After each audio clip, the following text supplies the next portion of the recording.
लेकिन यह एक ऐसी फिल्म है जो वास्तव में सच्ची घटना पर आधारित है। कहानी 18वीं सदी के ब्रिटेन की है, जहां नीच जाति की एबी एक टैक्सी में सवार होकर महल में अपनी चचेरी बहन के पास जाने की कोशिश करती है, लेकिन रास्ते में उसे एक दुर्भावना रखने वाले आदमी का सामना करना पड़ता है। वो दावा करता है कि वह 2 स्थानों से बचकर आया है और मौसम गीला होने के कारण बाहर आया था। मुसीबत से बचने के लिए एबी ने सहने का निर्णय लिया और आखिरकार मंजिल पर पहुंच गई, लेकिन उस आदमी ने एबी के टूथपिक की मजाक उड़ाने पर उसे जोर से जमीन पर गिरा दिया। इस समय वह किसी विधवा की तरह जमीन पर घिसट रही थी, ये सोचकर कि महल पहुंचने पर स्थिति सुधर जाएगी।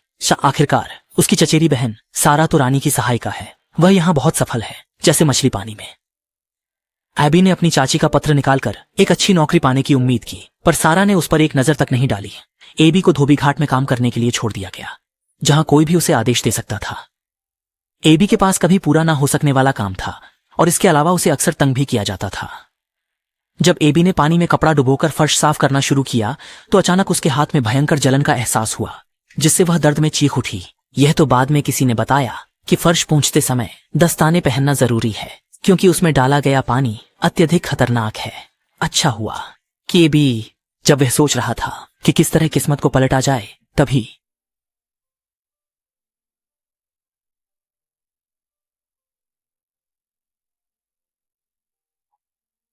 रानी का गठिया अचानक भड़क गया। महल के ऊपर से लेकर नीचे तक सभी लोग व्यस्त हो गए। सभी घरेलू उपचार आजमाए गए, लेकिन कोई फायदा नहीं हुआ। रानी की कराहने की आवाज पूरे महल में गूंज उठी। महारानी की भावनाओं को शांत करने के लिए सारा ने सभी को बाहर भेज दिया।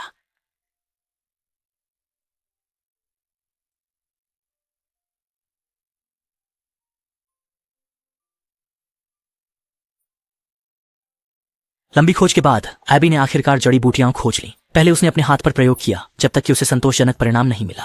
तब वह जड़ी बूटियों को महल में ले आई। एबी ने जेल के डॉक्टर के नाम का उपयोग करके गार्ड को धोखा दिया और सफलतापूर्वक रानी के शयन कक्ष में घुस गई। रानी की नींद का फायदा उठाकर उसने कुचली हुई जड़ी बूटियों को जांघ पर लगाया, लेकिन तभी सारा अंदर आ गई। एबी की संदिग्ध गतिविधियों को देखकर सारा ये समझी कि वह रानी को नुकसान पहुंचाना चाहती है, और उसकी कोई सफाई सुने बिना उसने सीधे लोगों को आदेश दिया कि एबी को नीचे ले जाया जाए और कोड़ों की सजा दी जाए। शायद नीचे के स्तर पर जीवन ऐसा ही होता है।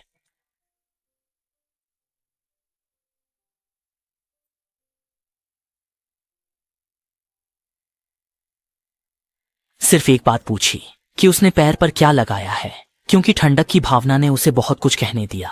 ये सुनकर सारा को पता चला कि उसने एबी को गलत समझा था, इसलिए उसने तुरंत धोबी खाने में जाकर सज्जा बंद करवा दी और फिर एबी को बुलाकर अभी अभी हुई गलत फहमी के लिए माफी मांगी। फिर उसे औषधि के बारे में पूछा ताकि किसी भी समय काम आए। इसे सुनकर एबी को पता चला कि मौका आ गया है। उसने तुरंत निष्ठा जताई और कहा कि वह अपनी चचेरी बहन के लिए रानी की देखभाल का भार साझा करने को तैयार है, चाहे उसे कितना भी कड़ी मेहनत क्यों न करनी पड़े।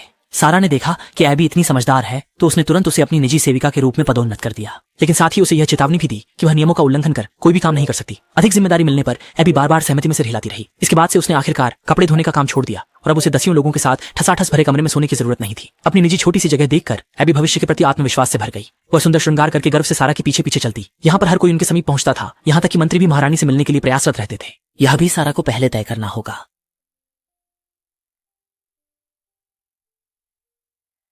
मुझे सच में संदेह है कि आप उसका वर्णन कर रहे हैं। उसने लड़ाई जारी रखने का फैसला किया। उसे लगता है कि यह एक और जीत है, वह हमें एक और मजबूत संगठन बनाएगी। उसका संदेश देखकर सारा का नियंत्रण मंत्री अंदर ही अंदर जल भुन रहा था, लेकिन कुछ कर नहीं पा रहा था, क्योंकि रानी सारा की हर बात मानती थी। पास में खड़ी एबी यह सब देखकर अपनी बहन सारा की प्रशंसा करने के साथ साथ शक्ति की महत्वाकांक्षा भी बढ़ा रही थी। उस दिन रानी के स्वास्थ्य में सुधार हुआ था और वह सारा से बातचीत कर रही थी। चतुर एबी ने इस मौके को पहचान लिया और जब रानी वहां से गुजरी तो उसने जानबूझकर जोर से खांसा। अब भी रानी ने कुछ पूछा भी नहीं था कि उसने खुद ही समझाना शुरू कर दिया। जब यह पता चला कि गठिया के दर्द को कम करने का तरीका एबी की मेहनत का नतीजा है, तब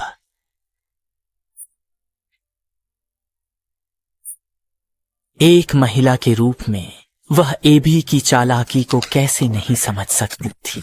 दूसरे को सबक सिखाने के लिए उसने तुरंत एबी को शिकारगाह में ले गई और शिकार के दौरान उसे यह सिखाया कि अगर उसके अधीन काम करना है तो उसे नियमों का पालन करना होगा।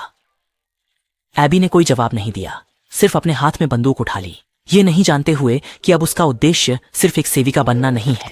कहते हैं कि रंग रूप का जादू सब पर चलता है और बहनों के बीच की जंग शुरू हो गई है। जीवन कितना उलझा हुआ है। ब्रिटिश राजघराने में इसका बड़ा हिस्सा देखने को मिलता है। उच्चतम सम्मान के रूप में मानी जाने वाली रानी को भी एक दिन ईर्ष्या होती है। उसकी सहायक सारा बस किसी और आदमी के साथ एक नृत्य करती है। रानी ने इसे दिल से देखा, पर उम्मीद नहीं थी कि दोनों और भी अधिक नाचने लगे, जैसे कोई आदर्श जोड़ा। रानी को तुरंत खतरा महसूस हुआ, लेकिन जन्म से विकलांग होने के कारण उसका गुस्सा दब नहीं पाया। वह नाराज था, वह अवाक था। वह बेचैन था। उसके बिना रुके रानी का गुस्सा चरम पर पहुंच गया और उसने सीधे इस प्रदर्शन को रोक दिया। टोक दिए जाने पर सारा कुछ चौंक गई।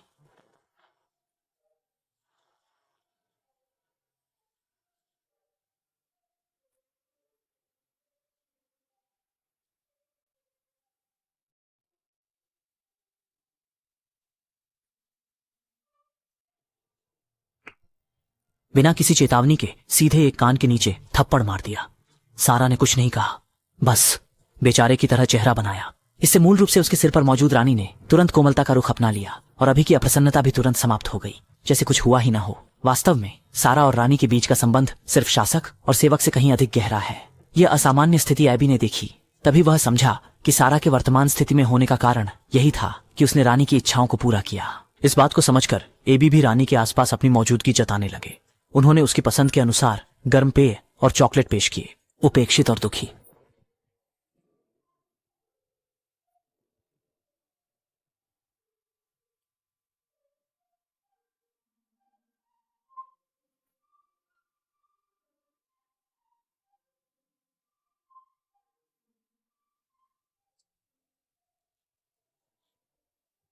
कृपया लाइक करें, सदस्यता लें, साझा करें, दान दें और समर्थन करें। मिंग जिंग यूडियन लान मू।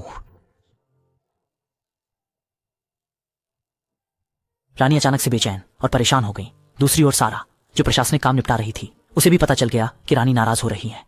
स्थिति को बढ़ने से रोकने के लिए सारा को अपने काम को बीच में छोड़कर गुस्सा दबाते हुए रानी के पास जाना पड़ा। लेकिन जैसे ही उसने दरवाजा खोला, देखा कि रानी फिर से जिद कर रही है और खिड़की के पास खड़ी होकर चिल्ला रही है कि वे कूद जाएंगी। इस पर सारा का इरादा उसे लाड़ प्यार करने का नहीं था। उसने रानी को एक झटके में नीचे खींचा और जोर से जमीन पर पटक दिया और उसे चेतावनी दी कि वह फिर से बेहूदगी ना करे, क्योंकि उसे अभी भी राजकीय काम निपटाना है। लेकिन रानी मानने को तैयार नहीं थी और सारा से अपने साथ रहने की गुजारिश कर रही थी। राजनीतिक मामलों को निपटाने में देरी ना हो, इसलिए सारा ने आईबी को रानी के साथ रहने के लिए कहा। लेकिन इस नए चेहरे का सामना करते हुए, जो कि सारा की बोलचाल की शैली की आदी हो चुकी थी, वह आसानी से किसी और की सेवा कैसे स्वीकार करती। गुस्साई रानी ने उसे बाहर निकालने की तैयारी कर ली, लेकिन चतुर एबी ने तुरंत उसकी खरगोश की तारीफ की। यह तरकीब सचमुच कारगर रही। रानी ने तुरंत आदेश दिया कि वह खरगोश को बाहर लाए। सारा की आक्रामकता और अधिकार के विपरीत एबी का स्वभाव नरम और समझदार है। यह सुनते ही एबी ने आंखों में आंसू भरे और रोने का नाटक किया। केवल एक नजर से उसने रानी के दिल का दरवाजा खोल दिया। फिर वह रानी के साथ जमीन पर बैठ गई और हर खरगोश को प्यार से खाना खिलाया, जैसे बच्चों की तरह खरगोशों का ख्याल रख रही हो। एबी और रानी भी घनिष्ठ हो गईं और मृदुभाषी एबी के साथ रहने लगीं।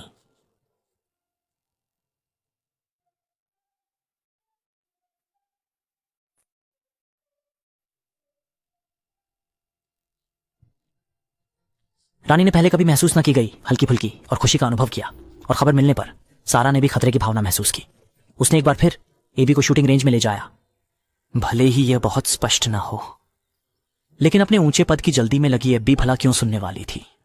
उसने बंदूक ऊंची उठाई और ट्रिगर दबाते ही महिला अधिकार की लड़ाई भी आधिकारिक रूप से शुरू हो गई। प्राचीन काल से रंग और